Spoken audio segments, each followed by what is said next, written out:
Back to NG कॉन academy students. और हमारा जो नेक्स्ट टॉपिक है वो है एक्सेलरेशन से रिलेटेड। काफ़ी इजी टॉपिक है, काफ़ी लोगों को आता भी होगा। इसमें थोड़ी सी चीज़ें एक्स्ट्रा जो ऐड करनी है वो मैं इंशाल्लाह कर दूंगा। तो एक्सेलरेशन क्या होता है? एक्सेलरेशन होती है हमारे पास rate of change of velocity. ठीक है, तो rate of change of velocity mathematically इसे कैसा लिखा जाता है? इसे इस तरह लिखा जाता है कि acceleration is equal to delta V divided by T. या इसे ऐसे भी लिखा जा सकता है कि final velocity minus initial velocity divided by time. अच्छा, अगर बात की जाए एक्सेलरेशन की, तो एक्सेलरेशन जो है वो हमारे पास एक वेक्टर क्वांटिटी है। यूनिट जो है वो इसका मीटर पर सेकंड स्क्वायर है, एसआई। डायमेंशन। और अगर हम एक्सेलरेशन की टाइप्स के बारे में बात करें तो एक्सेलरेशन को ब्रॉडली दो टाइप्स में क्लासिफाई किया जाता है। ठीक है, एक को हम कह देते हैं पॉजिटिव एक्सेलरेशन और दूसरी को हम कह देते हैं नेगेटिव एक्सेलरेशन। पॉजिटिव एक्सेलरेशन को हम सिंपली एक्सेलरेशन भी कह देते हैं और नेगेटिव एक्सेलरेशन को कभी कभी डीसेलरेशन का नाम भी दिया जाता है। पॉजिटिव एक्सेलरेशन कब होती है? जब हमारे पास फाइनल वेलोसिटी जो है वो इनिशियल वेलोसिटी से ज्यादा हो, या मैं कहूंगा कि बॉडी की वेलोसिटी क्या कर रही हो, इंक्रीज कर रही हो। ठीक है, नेगेटिव एक्सेलरेशन कब होती है? जब हमारे पास फाइनल वेलोसिटी इनिशियल वेलोसिटी से कम हो, या इसको ऐसे भी लिखा जा सकता है कि वेलोसिटी जो है बॉडी की वो क्या कर रही हो, डिक्रीज कर रही हो। ठीक है, इसको ऐसा कंसिडर किया जा सकता है जैसे बॉडी, अगर गाड़ी जा रही है तो उसमें हम एक्सेलरेटर दबा रहे हैं, और इसको ऐसे कंसिडर किया जा सकता है जैसे अगर गाड़ी जा रही है और हम उसकी ब्रेक प्रेस कर रहे हैं। ठीक है, तो अगर कोई चीज रेस्ट की तरफ आ रही हो तो उसको हम कहते हैं इसके पास नेगेटिव एक्सेलरेशन है या डीसेलरेशन है, और कोई चीज अगर स्पीड पकड़ रही हो तो उसको कहा जाता है इसके पास पॉजिटिव एक्सेलरेशन है। अच्छा, नेक्स्ट चीज हम बात कर लेते हैं जरा सी एक्सेलरेशन के डायरेक्शन की। और मेरी आदत है कि मैं एक्सेलरेशन के साथ डिस्प्लेसमेंट और वेलोसिटी को भी लास्ट में डिस्कस करता हूं। ठीक है, क्योंकि इससे सवाल आते हैं। अच्छा, एक्सेलरेशन के डायरेक्शन के लिए हम इस तरह करते हैं कि हम बॉडी को कंसिडर कर लेते हैं वाइट कलर में, कि बॉडी जा रही है वाइट कलर से। येलो जो है वो है उसकी डिस्प्लेसमेंट का डायरेक्शन, ब्लू जो है वो है वेलोसिटी, और पर्पल जो है वो है एक्सेलरेशन। तो अगर जो है वो बॉडी जा रही है इस डायरेक्शन में और उसकी वेलोसिटी जो है वो इंक्रीज कर रही है, यानी कि वो स्पीड पकड़ रही है, तो डिस्प्लेसमेंट का डायरेक्शन होगा जिस तरफ बॉडी जा रही है, वेलोसिटी का डायरेक्शन होगा जिस तरफ बॉडी जा रही है, और एक्सेलरेशन का डायरेक्शन भी उसी तरफ होगा जिस तरफ की बॉडी जा रही है। इसके बरक्स अगर बात की जाए और कहा जाए कि एक बॉडी जा रही है इस तरफ लेकिन वो ब्रेक लगा रही है, यानी कि उसकी वेलोसिटी क्या कर रही है, डिक्रीज कर रही है, तो फिर क्या होगा कि डिस्प्लेसमेंट का डायरेक्शन होगा इसी तरफ, वेलोसिटी भी होगी इन डायरेक्शन ऑफ डिस्प्लेसमेंट, लेकिन एक्सेलरेशन जो है वो इनके ऑपोजिट हो जाएगी। ठीक है, तो इसलिए कहा जाता है कि जब बॉडी एक्सेलरेट कर रही हो तो एक्सेलरेशन और वेलोसिटी जो है वो एक दूसरे के सेम डायरेक्शन में होती हैं, पैरेलल होती हैं। और इसीलिए कहा जाता है कि जब बॉडी डीसेलरेट कर रही हो तो एक्सेलरेशन और वेलोसिटी जो है वो एक दूसरे के एंटी पैरेलल होती हैं। अब ये बात समझने के बाद हम एक एमसीक्यू डिस्कस कर लेते हैं। ठीक है, एमसीक्यू कुछ इस तरह से है कि the velocity and acceleration can be, A option है पैरेलल, बी ऑप्शन है एंटी पैरेलल, सी ऑप्शन है परपेंडिकुलर, डी ऑप्शन है बोथ ए एंड बी, और आखिरी ऑप्शन है ऑल ऑफ दिस। तो बारी बारी एक एक ऑप्शन को डिस्कस करते हैं। सबसे पहले पैरेलल वाली बात देखते हैं। तो हमें पता है कि अगर एक बॉडी की वेलोसिटी इंक्रीज हो रही हो तो क्या होता है कि वेलोसिटी जिस डायरेक्शन में होती है एक्सेलरेशन भी उसी डायरेक्शन में होती है, यानी कि दोनों क्या होते हैं, पैरेलल होते हैं।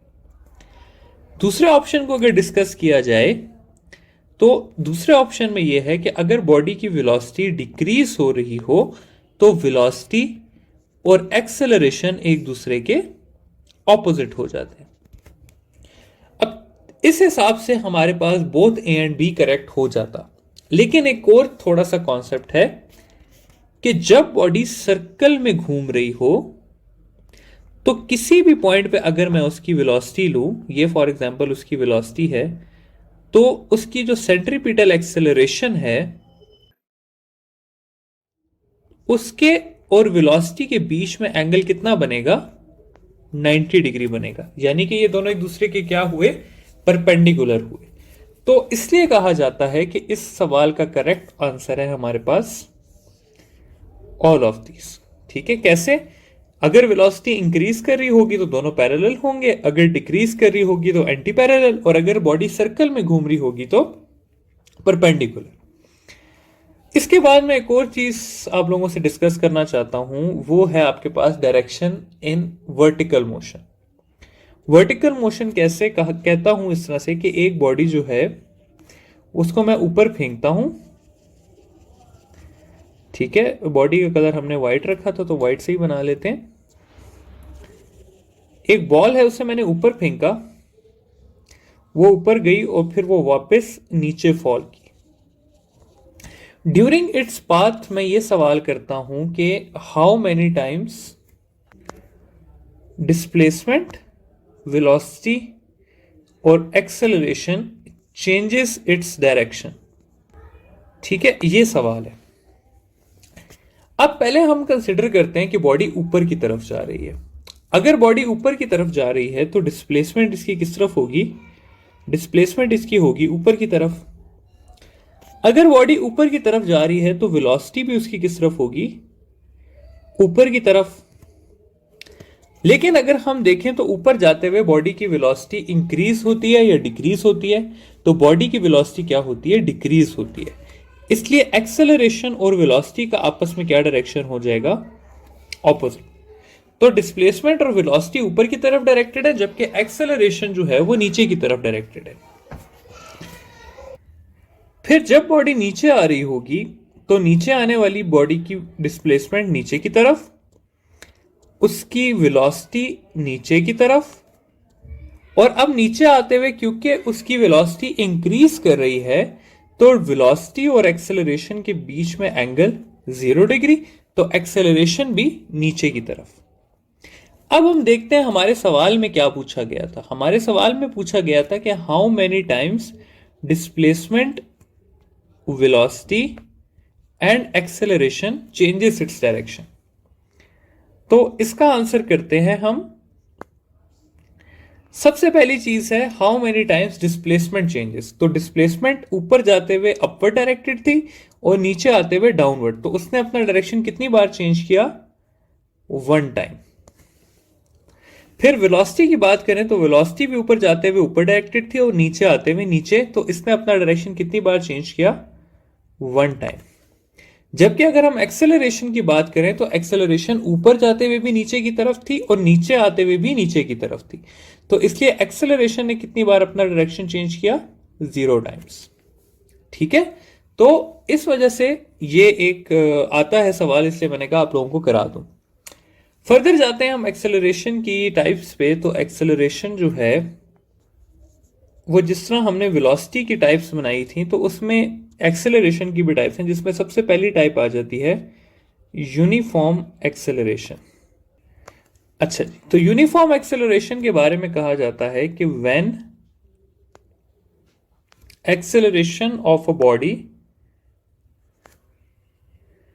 रिमेन्स कांस्टेंट, तो बॉडी को कहा जाता है कि बॉडी किससे जा रही है, यूनिफॉर्म एक्सेलरेशन से जा रही है। यूनिफॉर्म एक्सेलरेशन से जाने के लिए मैं दो सवाल लिखता हूं जिससे आप लोगों का कॉन्सेप्ट काफी क्लियर हो जाएगा कि a body moving with a uniform acceleration have, option है आपके पास uniform velocity, variable velocity, zero velocity, या डी यूनिफॉर्मली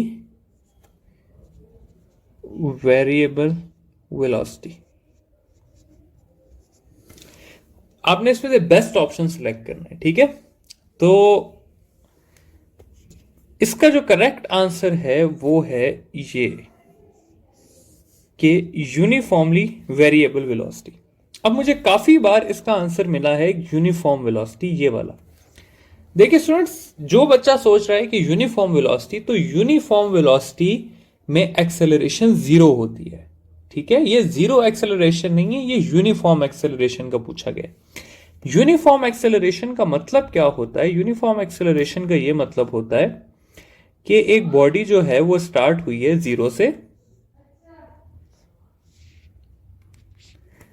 जीरो से वो 10 में गई है, 10 से 20 पे गई है, 20 से 30 पे गई है। जीरो से 10 पे जाने में उसे 2 सेकंड्स लगे, 10 से 20 में जाने पे उसे 2 सेकंड्स लगे, और 20 से 30 पे जाने में भी उसे 2 सेकंड्स लगे।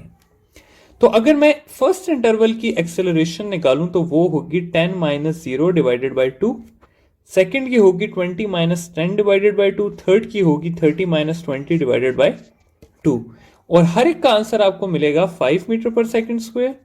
इसका भी मिलेगा 5 मीटर पर सेकंड स्क्वायर, और इसका भी मिलेगा 5 मीटर पर सेकंड स्क्वायर। तो यहां पर अगर आप देखें तो यहां पर वेलोसिटी कांस्टेंट नहीं है, लेकिन वेलोसिटी यूनिफॉर्मली इंक्रीज कर रही है, यानी कि हर 2 सेकंड के बाद 10 का इंक्रीज आ रहा है। तो इसको कहा जाता है यूनिफॉर्म एक्सेलरेशन। अच्छा, यूनिफॉर्म एक्सेलरेशन के बारे में एक और सवाल आता है कि यूनिफॉर्म एक्सेलरेशन की फोर्स कैसी होती है? यूनिफॉर्म एक्सेलरेशन की फोर्स कैसे होती है? जीरो होती है, वेरिएबल होती है, या यूनिफॉर्म होती है? तो यूनिफॉर्म एक्सेलरेशन के लिए हमें यूनिफॉर्म फोर्स की जरूरत होती है, ठीक है। तो अगेन दो जो कॉमन चीजें से पूछी जाती हैं कि यूनिफॉर्म एक्सेलरेशन की वेलोसिटी कैसी होती है, तो वो यूनिफॉर्मली वेरिएबल होती है, और यूनिफॉर्म एक्सेलरेशन में फोर्स कैसी होती है, तो फोर्स यूनिफॉर्म होती है, ठीक है। आई होप कि ये कॉन्सेप्ट क्लियर हो गया होगा। आगे जाते हैं वेरिएबल एक्सेलरेशन पे, तो वो करना अब आप लोगों के लिए कदरन आसान होगा। तो वेरिएबल एक्सेलरेशन को डिस्कस कर लेते हैं। वेरिएबल एक्सेलरेशन क्या है कि when acceleration of a body is changing, तो उसको कहा जाता है वेरिएबल एक्सेलरेशन। अगेन एक सवाल से करते हैं इसको कि when a body is moving with variable acceleration, it have uniform velocity, variable velocity,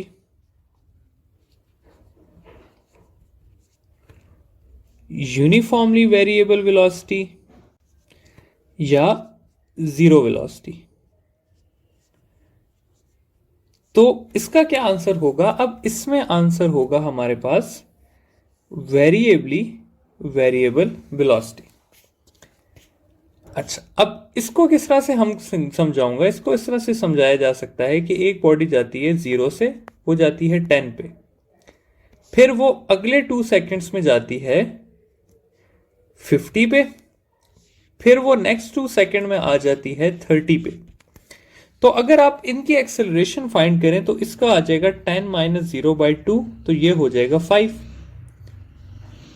अगर यहां पे बात करें तो 50 माइनस 10 डिवाइडेड बाई 2, तो ये हो जाएगा 20 मीटर पर सेकंड स्क्वायर। फिर आगे करें तो हो जाएगा 30 माइनस 50/2, तो ये हो जाएगा माइनस